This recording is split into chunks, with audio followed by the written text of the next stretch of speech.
el mensaje es el final. La Iglesia hoy nos invita a anunciar, a proclamar y a celebrar lo que acabamos de escuchar. Nuestro Dios es un Dios de vivos, todos viven para Él. Pero me quiero detener un ratito en detalles, que por ahí ustedes dirán, bueno, no son tan importantes.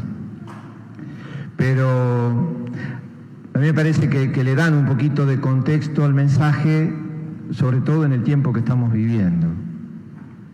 En el siglo II antes de Cristo, por ahí por el 180 más o menos antes de Cristo, hay una reacción muy fuerte en el pueblo de Dios contra la forma de vivir la fe, de las autoridades, sus relaciones con las naciones paganas que sometían, que dominaban. Entonces aparecen muchos, esto suele pasar, eso no es una cosa que solamente le pasó al pueblo judío, muchos movimientos internos dentro de la religiosidad, cada uno queriendo o dándole importancia a una cosa más que a la otra, y entonces se formaron distintos grupos, distintos movimientos, de los cuales dos aparecen hoy en la Escritura. Uno es los que hablan con Jesús, los saduceos. Saduceos viene de Sadoc, un sacerdote de la época de David y de Salomón, y justamente por eso los saduceos pertenecían generalmente a la clase sacerdotal. Por ejemplo, un saduceo famoso para nosotros en toda la historia de la pasión de Jesús es Caifás. Caifás era un líder saduceo muy importante. Eran pocos, eran muy ricos, eran muy poderosos y tenían una influencia muy grande en toda la vida del pueblo de Israel. Una influencia, por usar términos actuales, diríamos, en lo religioso, pero también en lo civil, también en lo político. Era gente que tomaba decisiones importantes.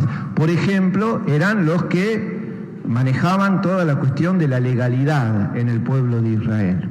Por eso para ellos lo único de palabra de Dios que había en la Biblia eran los 5 primeros libros, lo que nosotros conocemos como el Pentateuco, la ley.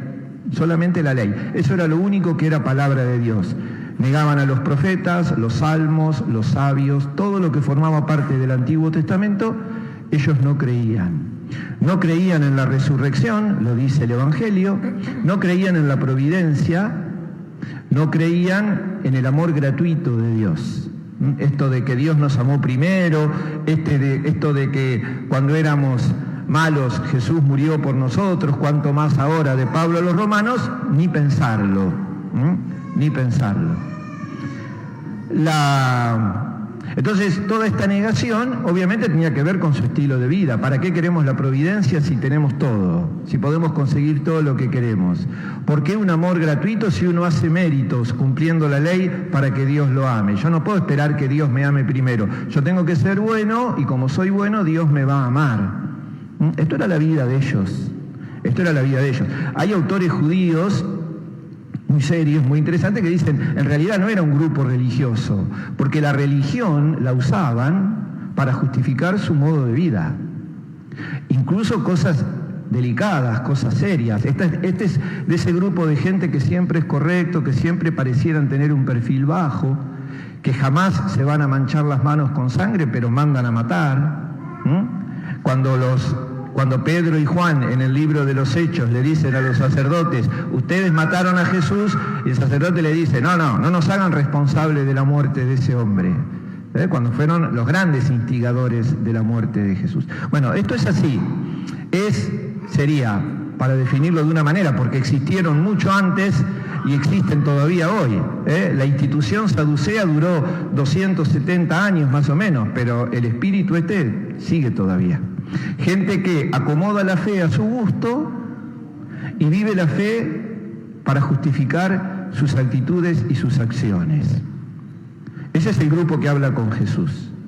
Por eso Jesús les molestaba mucho, pero en vez de atacarlo, como los fariseos, como los doctores de la ley, van y le hablan correctamente. Lo que hacen es una tomada de pelo tremenda, en la cual podría haber caído cualquiera menos Jesús. Menos Jesús. Pero es una tomada de pelo el cuento, esta historia que le cuentan para para cargarlo por esto de la vida eterna, que es un disparate para ellos y que Jesús lo está anunciando por todos lados, ¿no? Este es el primer grupo. El otro grupo tiene que ver con la primera lectura y es el grupo de los macabeos. Los macabeos son una familia que también reacciona en el siglo II a.C., con un personaje fundamental que se llamó Judas Macabeo, y reaccionan por lo que dice el inicio de la primera lectura de hoy. El rey pagano oprime, somete, domina, se mete en el culto, mete los cultos paganos en el templo de Jerusalén, pero lo más grave de esto, les quiere cambiar la ley. Te quiere cambiar la manera de vivir. Nosotros vivimos de una manera, según la ley de Dios, y este tipo quiere hacernos vivir de otra manera. Entonces te quedan dos caminos: o te adaptás o luchás. Y esto es luchar. Los macabeos son los mártires, los grandes mártires del pueblo judío son los macabeos. Entonces ellos dicen, no, vamos a luchar, vamos a pelear. Y esa pelea supone el martirio, la primera lectura de hoy. La madre y los 7 hijos mueren mártires por querer vivir la ley de Dios. Entonces tenés quien se acomoda a la fe para su gusto y quien entrega la vida por su fe. Los dos grupos. Los saduceos, que no creen en la resurrección, los macabeos, que creen en la resurrección. De hecho, en los únicos 2 libros del Antiguo Testamento donde se anuncia la vida eterna son los macabeos y el libro de la sabiduría. En el medio de esos 2 grupos hay un grupo multitudinario, mucho más grande, mucho más amplio, que es el de los que no son como los saduceos, pero tampoco son como los macabeos.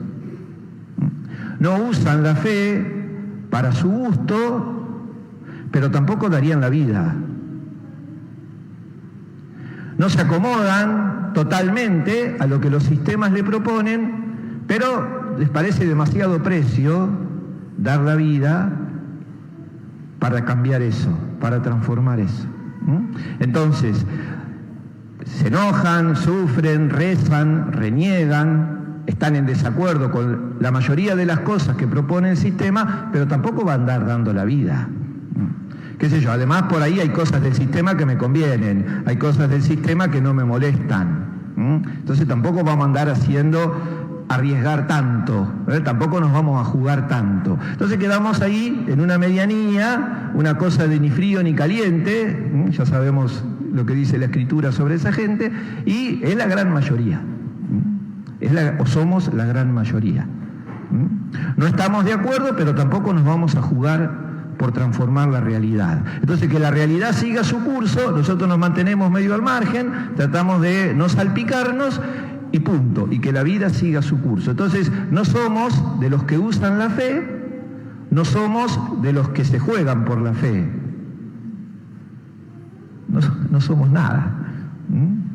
Quedamos en una medianía, en una suerte de mediocridad. Entonces, ahora sí, el mensaje. ¿Cuál es el mensaje? El mensaje es que vos crees en un Dios que no nació para crearte a vos.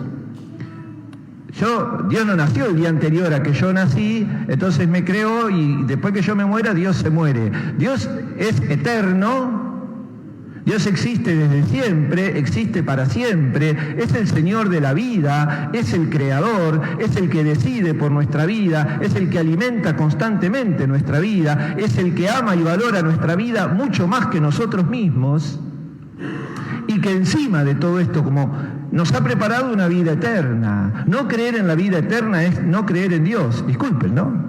El que no cree en la vida eterna no cree en Dios, porque está pensando que Dios no puede con la muerte. Y si no puede con la muerte, no es Dios, no es todopoderoso. La vida eterna es la generosidad infinita de un Dios que nos ama tanto que no le alcanza con que pasemos unos años viviendo en la tierra. Venimos de Él y a Él volvemos. Y ese retorno tiene que ser eterno, pero tiene que ser compartido. Decía San Agustín, Dios que te creó sin ti, no te salvará sin ti. Dios que te creó sin tu consentimiento, no te salvará sin tu consentimiento. Ahora, si vos le decís que sí, esto tiene consecuencias de vida en la vida de todos los días. Pero además, yo no sé si puedo ser claro en esto, pero es un llamado a la vida eterna. La vida eterna es como si alguien está parado en la otra punta del camino y te va diciendo, vení, vení. Entonces vos decís, sí, pero yo no soy digno. Tengo que mejorar mi vida, tengo que mejorar mi imagen, tengo que cambiar un montón de cosas. Dale, dale, convertite, pero vení, vení, no te detengas en eso. No te distraigas en eso, hacelo, por supuesto que tenés que hacerlo, pero seguí caminando, no te detengas en eso. Sí, pero a mí me pasan un montón de cosas, de salud, tengo problemas en el trabajo, la familia, me pasan un montón de cosas, vivo en un sufrimiento constante. Dale, superá todo eso, superalo, pero vení, no te quedes tirado en el suelo, rezongando, enojado, peleándote con todo el mundo, llorando.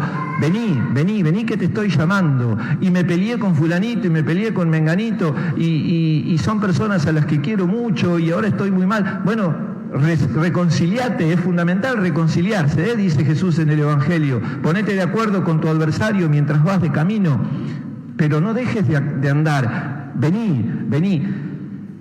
Todo es menos importante que eso. Eso que me está llamando al final del camino es lo más importante que hay, y las cosas que me pasan, por importante que sean, tiene solución. Lo que no tiene solución es si me pierdo el final del camino. Eso no tiene solución. Si me quedo sin ese final, eso no tiene solución. Todo lo otro, con la gracia de Dios, lo puedo ir superando. Por supuesto que lo tengo que superar. Por supuesto que lo tengo que superar. Pero el mártir le dice eso al verdugo. Cuando el verdugo le dice, mirá, yo te voy a matar, el mártir le dice, matame tranquilo. Tengo algo más grande. Me espera algo más grande, me llama algo más grande. Esta es la vida del cristiano que no puede acomodarse al mundo. Esta es la vida del cristiano que se siente incómodo en el mundo. Ojalá nos sintamos incómodos en el mundo. La incomodidad del que frente a la incomodidad reacciona. No la incomodidad del que mira, se lamenta y se corre para no parecer pecador. Hablamos poco en la iglesia del pecado de omisión. El pecado de omisión es pecado. No es más livianito que los otros, Porque la omisión es no hacer todo el bien que yo podría hacer.